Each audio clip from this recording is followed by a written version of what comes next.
So, if we talk now about the underground nuclear explosion, we will see a different picture. Let's say this is the level of the ground, and nuclear device is buried here, in some rock.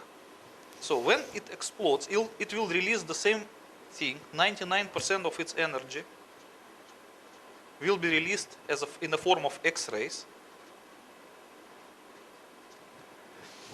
but they cannot travel far because the area is surrounded by rock. So they will be absorbed by surrounding rock, and they will hit it in the same way as in atmospheric explosion they hit the air. These are fantastic temperatures. Yes, yes. So the rock immediately will be transformed into plasmatic condition. First it will be evaporated, but the temperature will be much higher than enough to evaporate, so it will also transform it into plasmatic condition. So the overheated rock will lose atomic structure, and it will no longer be material, it will be just a plasma. So eventually it will set like volcanic glass. It will no longer be a rock. But for the meantime, it will be in the form of plasma. So what will happen next? First of all, we have to understand that there will be no air blast wave and no thermal radiation in underground condition, because there is no air. The third thing is the ionizing penetrating radiation. It will be, but it cannot travel because it will be stopped by the rock. So the first three destructive factors of the typical nuclear explosion would not exist in underground conditions. Yes. Okay. So it's basically you can understand the difference. Now I will explain what really happened. Okay, let me take another sheet.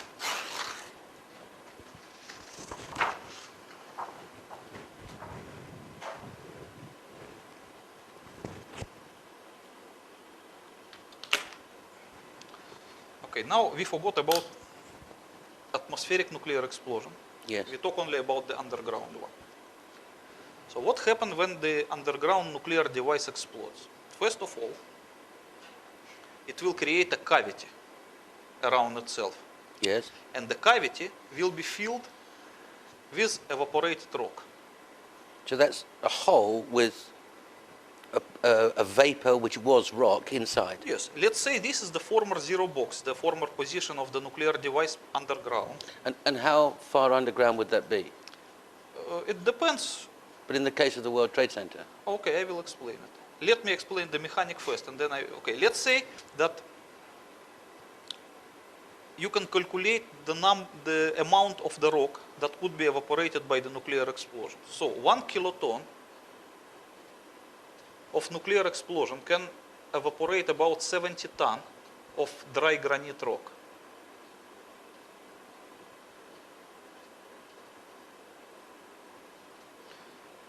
Okay. So in case of the World Trade Center, they use 150 kiloton nuclear device, which is big enough. How do you know that? Because as I told you from my former service, I knew about the nuclear demolition of the World Trade Center. And you That's knew why exactly the yield? Yeah, I knew the yield is 150 kiloton. At first, and the second, that according to the Peaceful Nuclear Explosion Treaty, there was a limitation. You could not use more than 150 kiloton for. Oh, so that's the largest allowed? Yeah, the largest allowed by the treaty. So that's by two ways I can prove it. Okay, so 150 kiloton could evaporate enough granite rock to create a cavity of 100 meters in diameter. Yes. Or 50 meters radius. Yes. Easy. So what happens? If this is the former position of nuclear charge, when it explodes, as I explained previously, it's 99% of its energy carried by X-rays will be absorbed by surrounding rock. The rock will be overheated and evaporated. So 150 kiloton can create a cavity of 100 meters. And these 100 meters will just remain as a cavity underground. That is, as I told you, that in Soviet Union they use this technique to create the underground gas holders. Yes. Besides of making the hole, it will also make it sealed, because the walls of the cavity will be covered by kind of volcanic glass, which is made more or less hermetic. Airtight. Yeah, it's just perfect thing to keep gas. Yes. Okay. But it should be understood two things. What at first moment there will be a primary cavity that will result from disappearance of evaporated rock.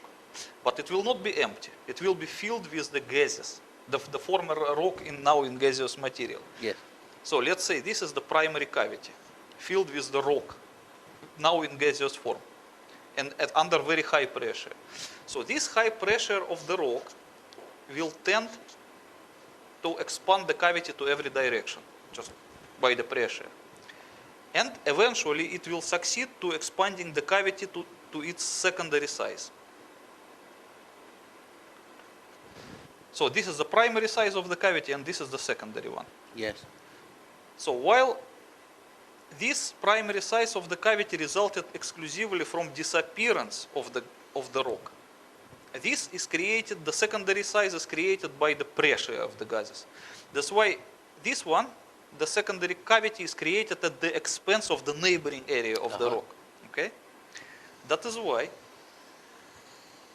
the neighboring area of the rock become here very tightly compressed.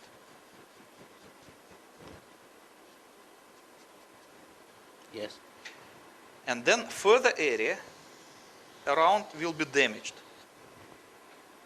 to a lesser extent than the first. The actual rock itself will be damaged.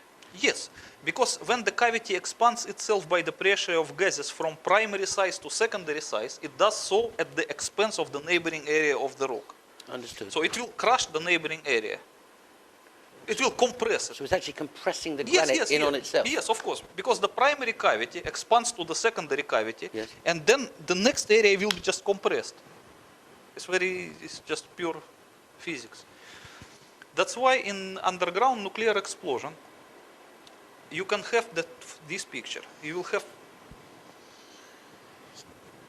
a cavity of secondary size, highly compressed area, which in nuclear jargon called crushed zone. Crashed zone. Crushed zone. And then the next area they call damaged zone. So the fillings within the crushed zone is a completely pulverized material. It's like microscopic dust. Micron size of each particle. Irrespectively of the kind of material. So it doesn't matter what it is. It doesn't matter. Steel, granite, concrete, human beings, it doesn't matter. And that dust, I mean, how the particle size, how big would it be? A few microns. It's like a microscopic size. But just to help us, how big is It is just like if you compare with the human hair. It's, Yeah. it's smaller than that. It's smaller than the diameter of the human hair. Okay. It could be 100 microns or And that's 80 microns. pulverized. Yes, that is the feeling of the crushed zone, is a completely pulverized material. Okay. And then in the damaged zone, it is just like a disintegrated rock. It can be broken into any small piece, but not microscopic, just like a debris. Yes. And then the area around will be relatively undamaged. So the resulting picture of the underground nuclear explosion is this. Since these parts do not reach the Earth's surface, no penetrating radiation can go around. But it's still there. Yeah, but it will be absorbed by the area of the rock.